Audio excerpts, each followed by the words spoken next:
Okay, well, welcome. Thank you all for being here. I'm going to start off by just telling you a little bit. We're going to have the presentation, and then we'll have a couple little things wrapped up at the end that Juliet will do. Reminder that the Catholic Foundation, our mission is to help Catholics make a lasting difference in the community. And our vision is to ensure that the Catholic community and its ministries have the financial resources to serve and make a difference in the lives of current and future generations. So what we do is we serve as a partner to all of the different entities that have endowment funds with us.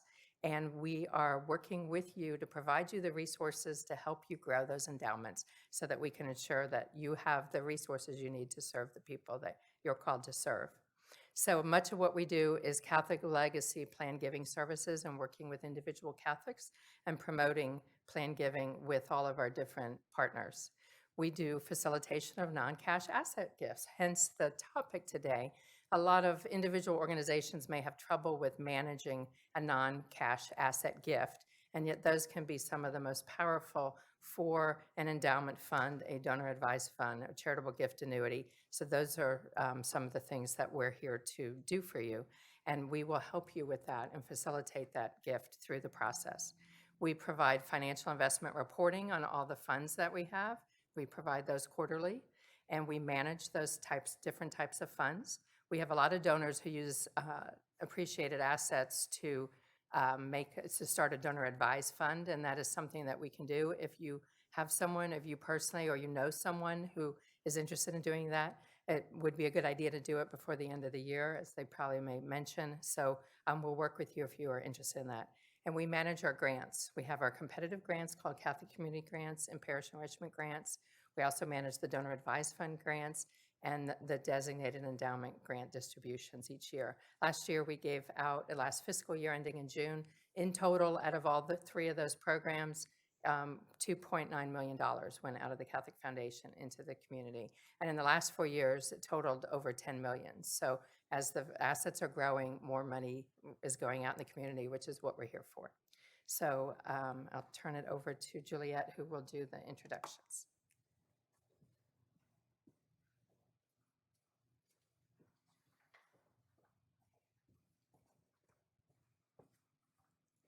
Thank you, Nancy. We're very grateful for our guest today. Deborah Falk is a senior philanthropic specialist located at Wells Fargo. Ms. Falk provides specialized advisory services to charitable individuals, families, and nonprofit organizations. Ms. Falk joined Wells Fargo in 2011 as a community affairs officer with a focus on strategic partnerships, civil engagement, and volunteerism. So she earned a Bachelor of Science in Public Relations and Master of Communications from the University of Florida, and a Master's of Public Administration and Graduate Certificate in Nonprofit Management from the University of South Florida. Thank you so much for being here, Deborah. And John Ripoll, who is a board member at the Catholic Foundation and serves on the Grants Committee, is a wealth advisor at Wells Fargo, as well working with high net worth clients to assist them in effectively managing their wealth, first by identifying each client's unique goals, then coordinating a team of specialists to implement custom comprehensive wealth plans to help accomplish these goals.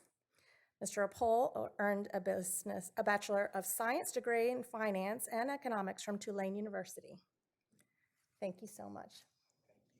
So I'll turn this over to you both to talk about charitable giving and specifically on some great tips and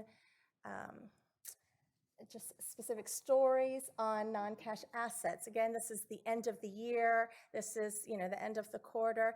And as individuals in the advancement and development community, both in parishes and schools, nonprofit organizations, if you can help your donor to give in efficient, tax-effective ways, they can do more to impact your organization and to help your mission.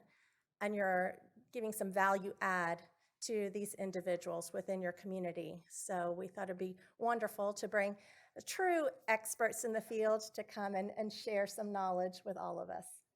Thank you. That, but we've been doing it. You've got the clicker. I'm going to put my glasses here just Yep. in case. I'm Okay. trying not to forget them. You know, we're like the John and I'll Deborah do it. show. Okay, exactly. So, good morning. Thank you for having us. We're honored to be here. As I said, my name is John Ripoll. Deborah Falk, we're both with Wells Fargo, and we focus on, in our day jobs, we focus on serving high net worth, however you define that, individuals who are charitably inclined. I'm also a member of the Catholic Foundation, and I serve on the, I actually chair the gifts committee, the grants committee. And so I actually see assets come in as donor advised funds, or in this case, we're talking about non-cash assets, and then seeing all the great work that those donations do in the community. And so we're honored to be here. The purpose of today's call is talk a little bit, or today's presentation is talk about the power of non-cash assets and kind of the mind shift, specifically from a development officer or a development officer's perspective on the power, what non-cash assets are and why they're so meaningful to organizations. So with that, I'm gonna turn it over to Deborah we have great research and great presentation, and I will chime in from a client's perspective, and Debra being a philanthropic expert and frankly she also has experience in running nonprofits. She's going to talk from the institutional point of view. Right. So thank you. And I know expert makes me a little nervous. Yes, it's a high bar. But what I have been in this field a long time, and I have this holistic view. And so, as John just shared, I have served as a nonprofit executive director.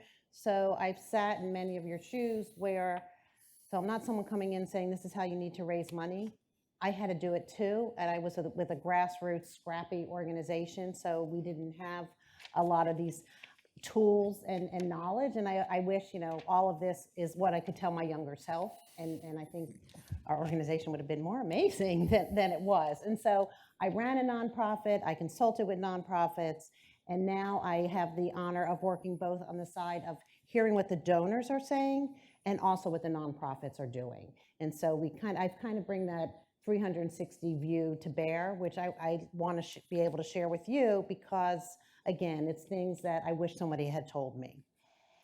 So as someone who is a lifelong learner, and so, I got a couple masters. It's like, well, now that you can do this online, it's really fun to go back to school if you haven't done it. But I'm also in a course now out of Texas Tech University with a gentleman by the name of Russell James. And if you don't remember anything today, remember Russell James, that name, Dr. Russell James, and if you're on LinkedIn, link in with him because he provides the information I'm going to share with you. I've been studying with him for the past 3 semesters in an advanced charitable planning course he's doing, and it's online, yay.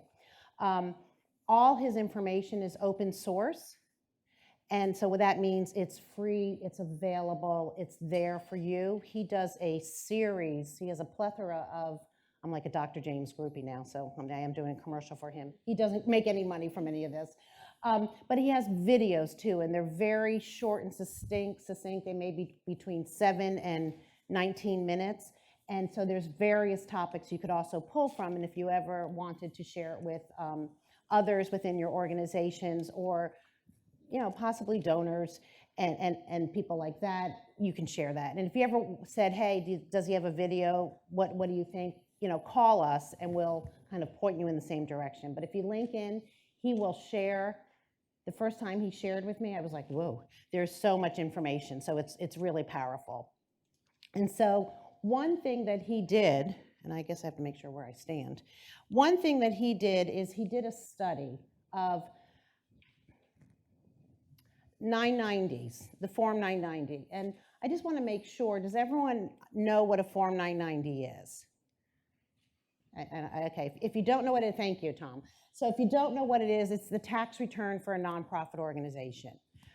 Churches do not need to file the tax return, but these are for the nonprofit organization. So they call it a Form 990. The other, or a similar piece for private foundations is called a 990 PF, and all this is public information. So the beauty of public charities is that everything is public. So especially when we're talking about Covenant House, it's Heather, right? Isn't it Heather? You know, you can look at these 990s for private foundations and see where, or tax return, you can see who they're giving to. And if there's organizations that are similar to yours, you may want to be applying to. So they're a great tool. But what Dr. James did is he studied more than 1 million tax returns from 2010 to 2015 to see, to really kind of understand this notion of cash and non-cash gifts. He picked those years, and he started at that time because that was the first time the IRS had everything electronically that he could compile from using computers. So all the 990s are online, and he was able to pull that information. So those were the years 20 to 2015, and 1 million tax returns, it's quite a big project. And so what he studied was the difference and what happened between organizations who received more gifts or donations in cash or non-cash assets. So non-cash assets is really a fancy word for everything that's non-cash, not cash. So it could be somebody donating stock, and you're going to hear a lot of conversation out in the world right now, and particularly that it's fourth quarter. If you're not, you want to be talking to your potential donors about stock, and particularly appreciated stock. Appreciated stock is a fancy word for saying stock that went up. So went up in value. So think about, I know I was looking. Home Depot stock, Coca-Cola. You'll see a lot of Home Depot, Coca-Cola SunTrust here in Atlanta. Genuine Parts, any security that is not cash but can easily be converted into cash. And they're varying degrees of easy. We'll go through that. But, right, but and it's just good conversation to That's have right. where I talked to an organization, one of our clients, and they had a donor. Sorry, I haven't had enough coffee yet this morning. They had a donor and he had a volunteer. He had been involved with the organization 40 years. And I did a conversation on non-cash assets, particularly stock. And he said, I can give stock to the organization. 40-year donor, never knew. And it's not anybody's fault. It's just nobody ever told him. And he went home the next day and gave stock. So think about, there was something, was it Facebook? It's like $2,000 now, is it Facebook? what? Valued Facebook stock? Oh, There's no. some stock. So think about if you No, bought Tesla, but Oh. or cryptocurrency, you could take that. I mean, anything that is literally not in a checking account. Your real estate, you know, we'll get into automobiles. There's a program for that, you know. But the easiest non-cash assets to convert into cash are stocks and bonds and mutual funds. And the biggest takeaway, once again, is don't assume your constituents know this. Because as Deborah said, 40 years. Yeah, I mean, we talk to people, and their wealth has nothing necessarily to do with their financial literacy when it comes to donating and giving away assets. Because people could run a big business but not know that you get a charitable a tax deduction for giving away to charities. That's not why you do it, but it helps to reduce the cost. Right, and before we jump into this point, so now you kind of get the feel, the difference between cash and non-cash, right? So we use the word non-cash assets. And so houses, he said boats, cars, Yep. Collectibles, anything, and Nancy and the Catholic Foundation can help you when that comes. But for the easiest conversation and the lowest hanging fruit is what we talk about, appreciated stock. So ask, do you have a stock that went up that you want to donate to our organization? And that becomes monetized. Why do you want to do it? Because according to the latest numbers we have for the 2017 Census Bureau, so if you think about, we work with, the term we use is high net worth individuals, and we're with Wells Fargo in what's called the private bank. Throughout the country, when you're looking at somebody with higher net worth, 1 to 3% of their wealth or their assets is in cash. So think about conversely. That leaves 97 to 99% of somebody's wealth is not in cash. And so what happens as fundraisers? What do we typically ask for first? Cash. Can you write a check? Can you make a donation? Can you do a pledge? And each year pay with cash. I was going to say tithing and passing the bucket, right? I want to make right. sure. That's I'm right. a little That's out of my exactly right. element at the That's exactly Catholic right. Foundation. Yes. Okay. I'm Jewish, so we have memberships versus the tithing. You get it. It's a little bit of a different way to do it. And so we ask for cash. But what's happening is you're asking for something that people have the less of and that they're going to hold on to, particularly for a rainy day, because they don't know whether they're going to need their cash again or discretionary. That's right. Or you can ask for consideration of a stock like the Coca-Cola stock they inherited from their grandmother that they've had for 50 years and they will never sell. They'll collect dividends. So that's a much easier, it's a very different conversation, but in many cases it's easier because it seems when we're talking to clients, no matter how much wealth you have, you still have to pay the bills and you pay the bills out of your checking account. Right. And so you want to get to So- the bucket or the That's purse right. that they're not using to pay their day-to-day. That's exactly right. And that is, and it's appropriate and it's abundant. And there is a big psychological difference between the cash and non-cash for the donor. So Dr. James, in addition to him studying a million tax returns, and he really is a nice, fun guy, he's a data wonk, but in another study, he actually hooked people up to MRI and put people through MRI machines and talked about charitable words and charitable concepts. And the concept so scientifically came back that people are more apt to give larger when they're not giving from the cash bucket.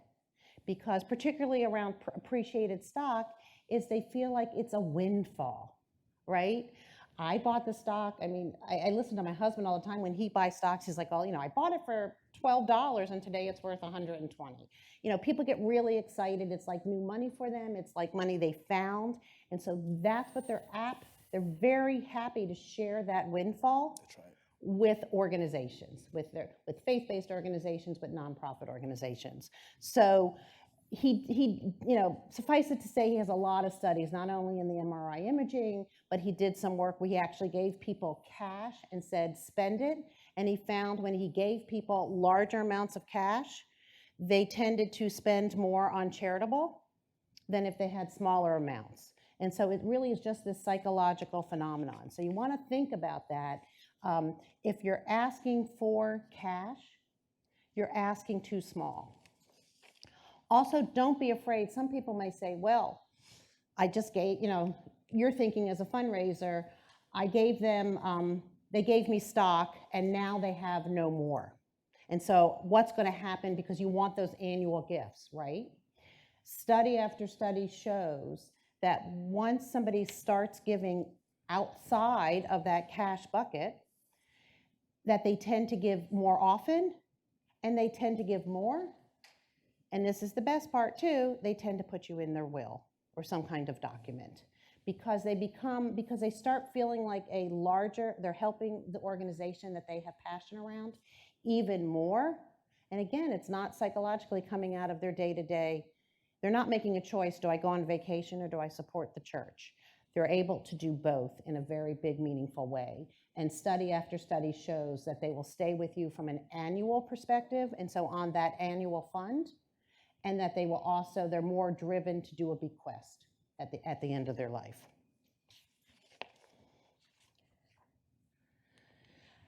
Typically, John mentioned taxes at the beginning too. Yeah. And what I will also say, and we see this in our clients, and you see this, from the data of surveys, the number one reason people give is not taxes. So often we start the conversation with our potential donors or our donors and start talking about the tax, how it mitigates taxes. I'm not going to say it's not part of the conversation because it's an important part of the conversation. And people like me have jobs because we look at how to do various solutions, working in the charitable space and how does it mitigate taxes. But if somebody the first reason they give is because they want to support your organization and they're charitable. That's right. There's never a dollar for dollar credit or anything like that. If you give away $1, it isn't like you get $1 tax deduction.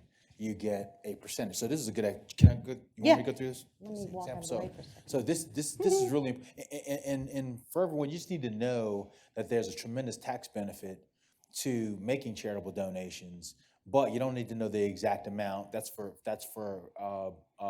the donor to work out with their CPA. But the way we like to discuss it is if you're already charitably inclined, the tax benefits, if you do it right, make the donation more impactful and effectively less expensive. And so if you donate $100,000 in cash, this is the example, your income tax is $37,000. So if you have in your mind to donate $100,000, then effectively the amount after tax is $63,000 in benefit. Whereas if you donate $100,000 in stock and you avoid the 23.8% capital gains, that same donation of $63,000 only costs you $41,000. And when he's saying cost, it's only costing the donor. That's so exactly the donor is able to give a larger and more meaningful gift. That's right. And so really to piggyback on that, what you want is the donor to be able to provide that gift of stock, hence having the conversation earlier. You want them to provide it, the concept is you want it to provide it to you in this stock form where they transfer the stock to you. That's right. Not to have the donor say, yay, I made all this money on Home Depot, I'm gonna sell it. Exactly. That's the And worst then thing I'm you going can to do. give it to the church, because what happens is when they sell it, and this number might be an old number and not valid, but they're going to No. pay what's called capital gains tax on it, and so they're going to, and that money's going to go to the government. Just by doing that, no, you're absolutely right. And this is the exact rate right here. So Oh, the okay, differences thank you. between giving cash and appreciated securities is the appreciation of securities, they're going to pay 23.8% in capital gains taxes. And so they can avoid that. Would they not have to pay income tax if they're paying capital gains tax? No. So The 37, Well, they'll pay income tax and then they'll pay a capital gain. So this was just for simplicity. So, but if they sell the stock. no, what is the question? they sell the stock, Yeah. they don't have to pay income tax on it, they just have to pay capital. That's exactly right. So the difference is so this is the deduction from $100,000. So this is the deduction that they would get if they were given $100,000. And so net 63 would come to the nonprofit. In this case, by giving $100,000 in stock, you avoid this. And so that is the actual after-tax benefit, because you've avoided all of these capital gains. Does that make sense? Does that make sense? I think what you're saying is instead of income tax deduction, you're talking about the charitable. Yeah, thank you. Yes. Yeah, so they're getting the charitable deduction. So the charitable deduction is agnostic. You get the charitable deduction no matter what. Either way. No matter what. So yeah, the difference is by donating appreciated securities, you don't pay this The donor doesn't 23% capital gain on the amount given. Does that make sense? Right, that makes sense. But Yeah. I'm just saying they would never pay income tax. No. You've already paid income tax when you earn the income. That's exactly right. Heather has a. Yes, Heather. Continue. What would you say to a donor if they felt like the opportunity cost of getting rid of that stock, if they felt like hanging on to that stock and making a cash gift was worth more to them long term, potentially? Talk about the replacement. Do you want to? Yeah, Well, I mean, do you want to? No, go Here, because this is a newish concept to me. I mean, I've known it for a little bit, but so a donor says, I love my Home Depot stock. I want Home Depot, I'm just in my portfolio. And so I don't want to give you that stock because I have an affinity for, Home Depot. My father was one of the, started with the company 30 years ago. What the donor can do is they can donate the Home Depot stock to Covenant House of Georgia. And with the cash that they save by not paying capital gains, they can purchase new stock from Home Depot. They can purchase new Home Depot stock. And what it does is it raises what's called its basis points. And so now if they were to sell Home Depot again, so say they bought Home Depot for $10, it's worth $100 now. Now they have $90 of capital gain, what's called capital gains, right? And so they have to pay on that. So if they gave Covenant House the $100 valued stock, and then bought Home Depot again at $100. Their portfolio, their investment portfolio still has Home Depot in it, but now they've what's called stepped up their basis. exactly right. And they don't have that big gap anymore. And so they still have the same portfolio, but they don't have this big gap anymore and don't have to worry about that capital gains tax. That's exactly How, right. how was I on You're that? ve- That? I'm like getting better at explaining that, so I That's got all exactly right. excited. Only Well, because, Heather- we only were because talking to Heather Heather. asked. Oh, that's why she asked. Yeah. I'm gonna go back to, all right, I'll use St. John Newman. I had to Yeah. check my notes. I'll use them as well. Heather, did that But- make sense? So it's complicated, and what I would say is what you want to be as a fundraiser is you also don't want to be working in isolation. And so, I mean, John and I, especially during COVID, we've been like, on the phone, we talk multiple times a day. We're working with our clients together. You want like a round, visualize a round table of trusted advisors for your donor.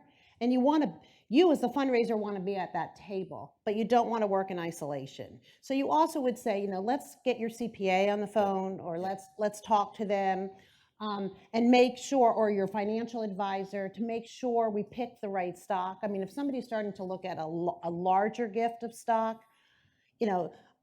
our clients, if somebody asked me, I would say, I'm not the financial advisor. Let's get the financial advisor at the table, because they'll tell you which is the best stock to give. And when we talk to our So you want to make clients, sure you include others in your yeah, circle. absolutely. We always get the CP, because the fact of the matter is, big gifts for a donor, they're going to check with their CPA and attorney already, and so you want to be at that table explaining the pros and the cons, and it's all what's important for the donor. And I'm going to put on my fundraiser hat for a minute. Are there any CPAs in the room? Okay, we want to be at the table because we don't want the CPA, we don't want the other trusted advisors also to kill the deal. But our professional, well, So you want to make sure that's just my little, you want to make sure you're at the we have a table. professional advisors network that would never do that. No, So- I'm just But saying, they're because here to sometimes provide it's, resources. I've had you're- examples. I'm just teasing. I'm teasing. Had We work examples. together a lot, and we see. But it's very, very important. It's exactly right. All things equal, an advisor might not know how important it is to the client, and realize, hey, I don't want you to give away your money. You're going to need this. And so that's why it takes a village. It takes a village. lot of people to talk through the pros and the cons. So you don't have to know the complexities. I think the Catholic Foundation can help you when you That's starts to exactly get right. more complex. Yeah, and but we've had some of our larger gifts come from CPA referral. Yeah, Yeah. actually. So, That's a but great- you don't want the full responsibility, is what I think, that they're the experts in their area. In the numbers. Absolutely. Always make sure that they're consulting with their experts. That's right. You cannot provide tax advice, just in case. Yeah. As John mentioned, we do have a professional advisors network with the foundation, and if you work with any advisors, have them sign up with us on our Yep. website so they can be invited to some of our events where they can network and go to some trainings. Or if you have anyone who you're talking to constituents and they don't have advisors, we can connect them with folks that can help, advise them on the best way of doing it. It goes back to that But table and to make that- sure everyone, that's I just exactly happen to have a quick story is I was talking to a possible client, a prospect, and she was 90-something years old. She was worth $40 million. And she wanted to start a private foundation, and we encouraged her. I encourage people to start it in life, not wait till you die, because you can't experience the joy of giving. You have no more input once you've passed. I mean, not to state the obvious. No, not to state the obvious. And so what are your intentions, and all the money, she had no children, all the money was going to a private foundation. The CPA said, oh, but you won't be able to use the tax benefit. You won't be able to use the tax deduction this year. I mean, we only said start little, start at 5 million, because I think 35 million will be enough to live for the next 10 years. maybe. And I know you get a little, and the CPA said, oh, I don't think you should do that. And the sad part, and so she didn't, because she couldn't use the full 35 million or whatever to write off the 5 million to write off the taxes. And sadly, she passed 2 years later. And who was the first person they called? Well, not first, but one of the first person they called me back and said, what were her intentions? And how do we start this private foundation? And the conversation had stopped once the CPA said no. And so I was like, I can only go by notes. I can't tell you with certainty if these were her she's not my client, I can't tell you with certainty what happened the next 2 years of her thought process. That- So that's why. No, that's a great example, and I would encourage all of you, once again, don't assume that individuals, charitably inclined individuals, are having these deep conversations about their charitable giving with someone, because you can easily, a lot of times when our clients talk to us, Deborah's advising them, but this is the only time they talk about it. If you have a conversation with your CPA, it's going to be around paying taxes and cash flow. So they're not going to necessarily advise you from where your heart is. Your attorney is going to draw up the documents, and they may Based on but what you tell them. But based on what we tell them. So it isn't their job. And if you talk to a financial advisor, an investment person, they're going to be coming at it from the perspective of getting you the best return, and giving away assets is not good for your overall return. So they're not enthused about that. And so, yeah. So Yeah. we're going to keep. Good. But anyway, don't be shy about having these conversations, because they may not be having them. Period. So Yeah, assume that they're not. yeah, It's assume better they're to not. assume That's that they exactly are. right. And if they are, yay, you get to start at a higher level. How much time do we have, Nancy? Well, you have We want Sure, to it's leave good. 15 minutes for questions, and Okay, yeah. let's Yeah, well, it's going but well. what we Yeah. want to go back to, this is really good conversation. And what we want to go back to is, I want to give you, again, some more comfort that how does asking for non-cash assets help your bottom line as a nonprofit organization or a church. And so going back to my buddy, Dr. James, and studying the million tax returns. And what he found, so this is so conceptually, don't worry about the numbers so much, but just think about it conceptually. Nonprofit organizations who received only cash for that 5-year period had about 11% growth in their overall fundraising. Yay, right? Okay, yay, we're not going down. That's really good. Nonprofit organizations, let's go to the other side of the slide, receiving securities,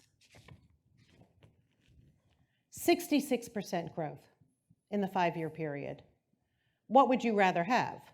11% cash donors who may or may not come back every year, or what's proven who are giving securities, the growth is 66%. So it doesn't mean that they stopped for the forsaking of cash. Please know, we're not saying stop taking cash. That's not it at all. Keep doing that. But if you want to really substantially grow your fundraising, it's starting to look at these non-cash assets. And that is the overall number. And so, you have this in front of you, so this is a lot of information. It's kind of busy on one slide. But what it's telling you is,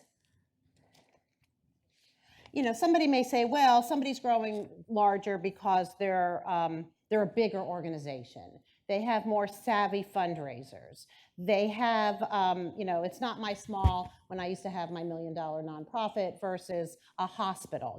It's only hospitals who can do this, or Emory, who have this large staff. That is not the case. You can study this a little further, but it shows you that no matter what size organization, so of course I can't see it anymore on my copy.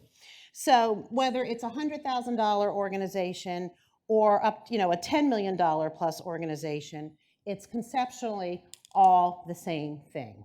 And so non-cash assets continue to prove ways to raise your fundraising. This is really interesting too. I love this one. So what happens in the same year? So what we just looked at was 5 years.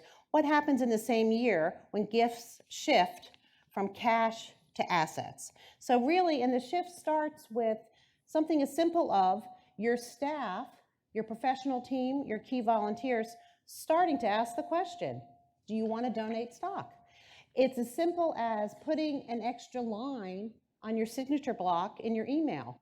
Have you considered a gift of stock to our organization?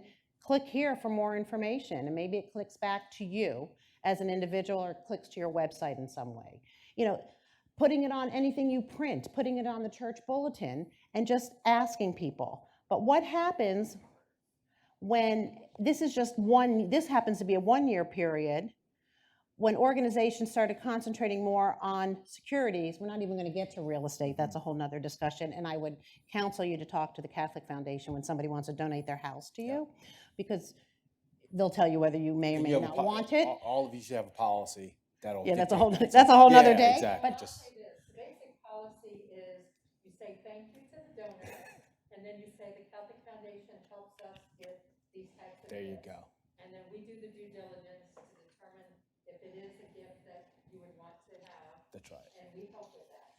And sometimes we say no, but you don't have to say no. That's Right. right. We can be the ones that say no. You are always able to say thank you so much, it's so generous of you. That's right. And then sometimes it is really generous and it's able to help you a lot. Yeah. Other times it would be something that we would say no to. No, But time sharing, you would say no, but thank you for asking. Well, so- Time sharing, if you consider that a house, is no, but thank you for yeah, asking. but so what would you ever turn down? So a timeshare is a fantastic example. Who wants that? But and you have some unscrupulous donors that most are not. But all right, I have an asset that really isn't worth a whole lot. It's a liability. If I give it away, I can get a tax deduction, Yeah, so- and then let somebody else worry. Let the Nancy team- worry about it. Yeah, the team at the Catholic Foundation.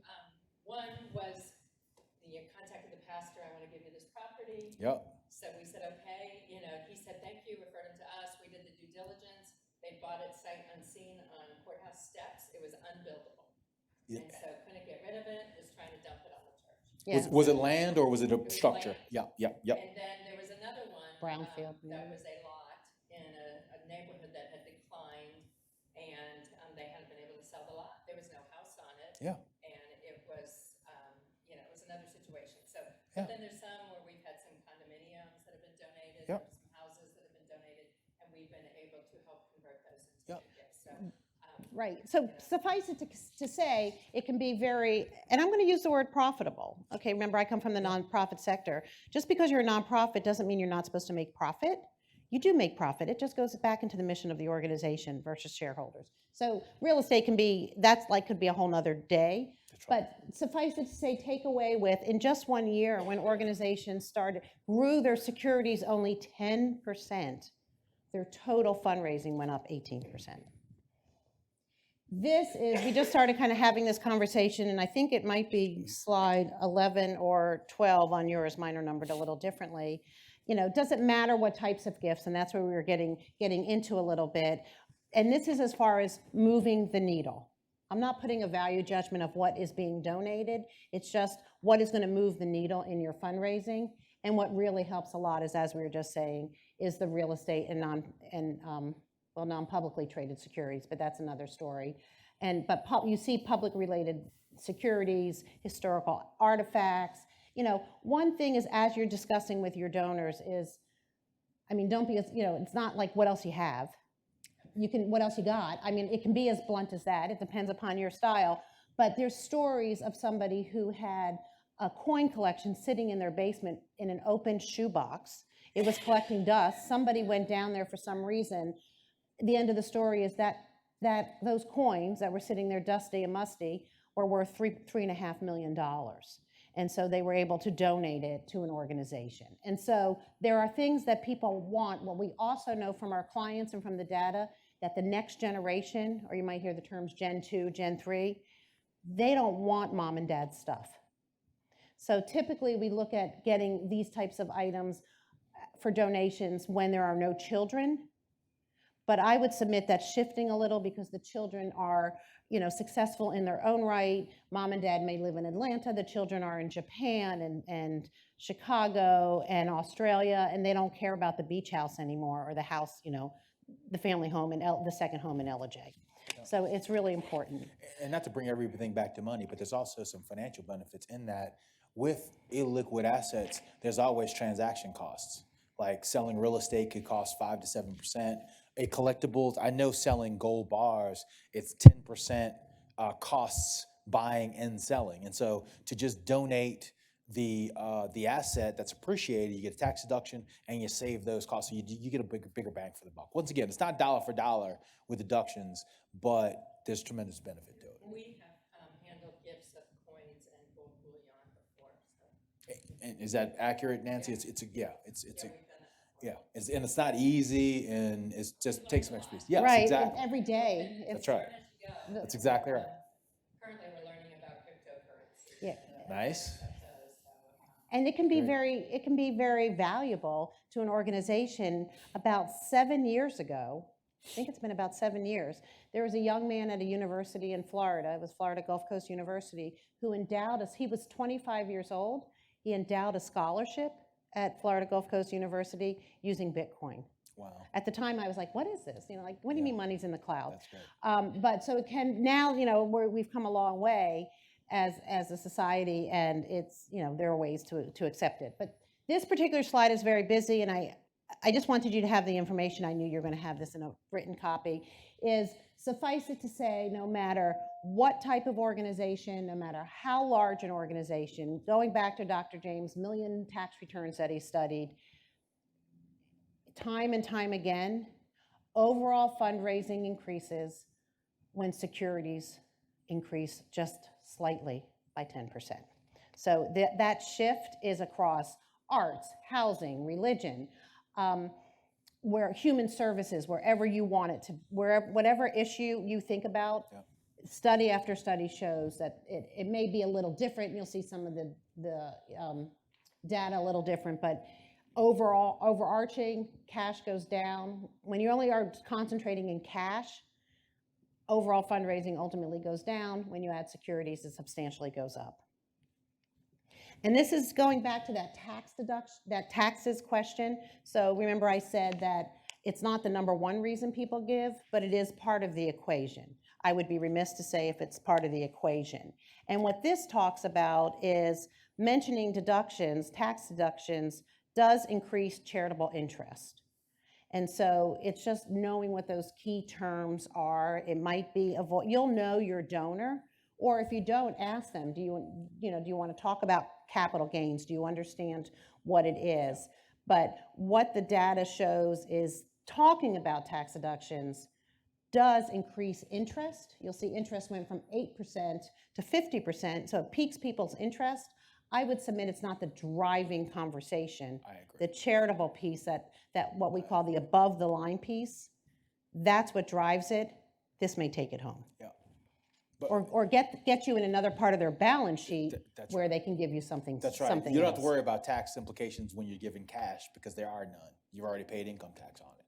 But tax benefits, that could start the conversation. And once again, y'all don't need to know the details, but just know that there are tremendous tax benefits to being charitably inclined when you incorporate non-cash assets. So I would lead the line, you know, the old journalism major in me, you know, the lead is the charitable piece and then wanting to support your organization. And particularly when you hear somebody say, I wish I could do more, but, you know, somebody who's been a cash contributor for a long time who says, I wish I could support St. John Newman, making sure I get the name, St. John Newman Church more, but that is the time to get into this conversation of non-cash assets. Because what they're saying in their head is, I don't have enough in my wallet, but there may be something elsewhere that they don't even know about.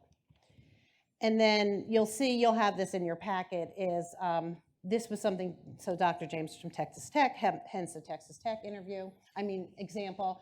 And so he was the one from Texas Tech, and what he shows here, I think this is from 2017, that, you know, a lot of times it's, well, now how do I convince my board? How do I convince the elders? Yep. Would that be the right word? How do I convince the leaders in my organization Yes. to have this, to start talking and concentrating a little bit more on non-cash assets?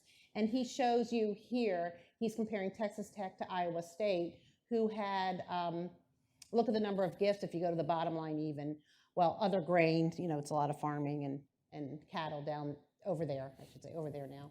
Gold, life insurance is a whole nother conversation, but Texas Tech received 1 gift, Iowa State received 102 gifts, and look at the difference of the non-cash asset donations. Yep. 7 million, doesn't matter how many zeros on, the concept is the that's same, right. 109 million. So even if it was 7,000 versus 109,000, what a difference from a university that concentrated in the non-cash asset side. I've seen people who feel a sense of relief, and I don't know if you can mention that, and then I just we'll transition, but of that we can help them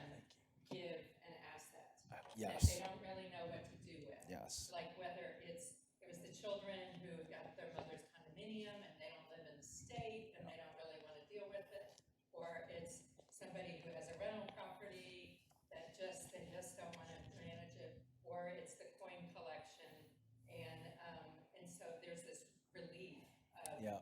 that you're going to help me with this. Yes, what am I do with it? That's exactly Have you right. seen much of that? Like, Absolutely. Yeah. Absolutely.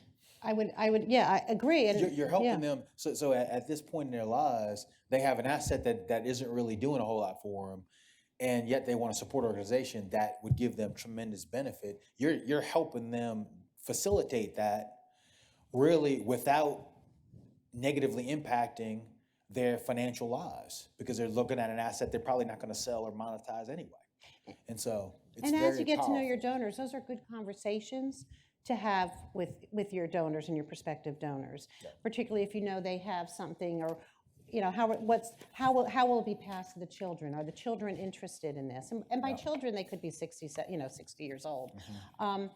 And or you hear conversations, you get to know your donors, very well. You're in their homes, you're having coffee with them, you're having conversations. I'm sure you're doing this already. You're taking a look at pictures on the wall. You're seeing where they maybe went on vacation. You're seeing that coin collection that they're displaying proudly. And so it's, there are ways to start engaging and having those conversations of, oh, are you passing it along to John, Sam, Susie, or, you'll know how that conversation works when you're in the moment. Because typically we're seeing more and more so. I would say, I've been doing the philanthropic advising work at Wells Fargo for about 5 years, and we're seeing it more and more where the kids do not want what was historically passed down. I mean, just as a very simple Google, go on one of those websites where you can just buy, Facebook Marketplace, and see how much china is online for sale, and see what the price is, right? It's like, oh, I can get a set of, 12-piece in perfect condition for $100. I never thought about that. What? So you think about, so it breaks my heart that, Sure. so they have so if they don't have anyone to give the china to, That's right. what other of those assets, where is it going? That's right. And we don't want to see it, I think about somebody's grandmother's china on Facebook Marketplace. I think they, That's right. Well, thank. I don't think we that's good. appreciate- thank Yeah, you all we're very done. much. Thank you all. I think what we'll do is let Juliet talk for a few Yep. minutes, and then, since we're tight on time, if you can just stay and. Yeah, we'll- sure. Sure. Whoever wants to stay and ask some questions. we can Surely. do that. Sure. Yeah. So thank you. Thank very you. much. And I would just- Thank you for being here. I would just finish up. Have these conversations with your donors. It will elevate you, and it'll help. It'll help them, and then everything will take care of itself. So, thank you. Thank you. Thank you, John. Thank you, Deborah. So I just wanted to take an opportunity that, is that right here? There we go. So again, with some of these gifts of assets that your donors can make to your organization, to your general operations, again, they can give to your endowment funds to grow, for sustainability for your organizations. They can start a new endowment fund for your organization. They can also, through the Catholic Foundation, start a donor advice fund, which is also, they would appreciate. There's just a very, there's so many advantages, to creating a donor advice fund, and be able to give to your organization in the next, several years. But they get that tax benefit of making that initial contribution, to start the donor advice fund. To start an endowment fund at the Catholic Foundation is $5,000. And to start a donor advice fund, the minimum is $15,000. So I thought that I would mention that too. This is a slide that we've used time and time again. I would encourage you, to have this on your website, this is included in the endowment fund brochures. If your organization, if you don't have that endowment fund brochure that talks about the various ways that one can give to these funds, again, with gifts of real estate, with different types of property, a 401k or retirement plan, stocks, insurance policies. We have individuals that have created an insurance policy to benefit an organization. once they've passed away, that organization receives the benefits of that policy. But they get that tax deduction every year when they pay the premium. And so because the Catholic Foundation, we own the policy, they give the premium, pay it to the Catholic Foundation, and they're getting that tax write-off. So it's very advantageous for them to do this. And that those organizations are going to benefit tremendously from those insurance policies once they pass. So again, these are more complex types of ways of giving that I just want to always remind you all as champions within your organizations. So again, this would be a prime time to also mention to your donors, again, a gift from their IRA, the qualified charitable distribution. So if the gift goes directly from the IRA provider to the charity, then they don't, pay taxes on that money that has come out of the IRA. If you're 70 and a half or above, you've got that mandatory distribution that you must take. So if you don't need it, then you can give it directly from the provider to the charity. And that's a better way than to write that check right out of your checkbook. So this is the time to do it so that before the end of the year, your donor runs out of time. So I would mention that we have that in this information also in bulletin notes and different tips on our website under resources and parishes or schools or what have you. These are various ways that you can drop some of these, just plant the seed with these various ways to give. We've got individuals who've used their qualified charitable distributions from their IRAs to start endowment funds for scholarships for schools or to benefit parishes. And again, thank you so much for all. Yes. I'm sorry. So when Juliet's talking about the IRA QCD, that distribution, financial advisors talk about this a lot. So and this doesn't impact anything to a financial advisor, and they are talking about it, so know that. And I get every time I talk to a financial advisor, I get a question about the QCD.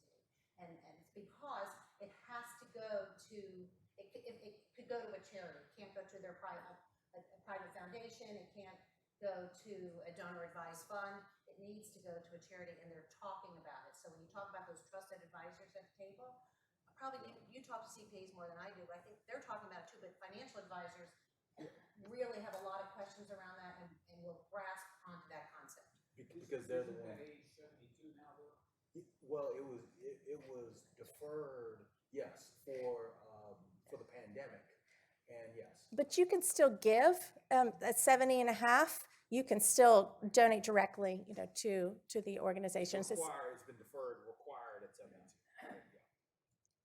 So, but again, and here I was all excited about the $100,000 plus gold collection that we helped work with, and $3.3 million. It wasn't our That's example. amazing. I can't imagine carrying any more bags of coins,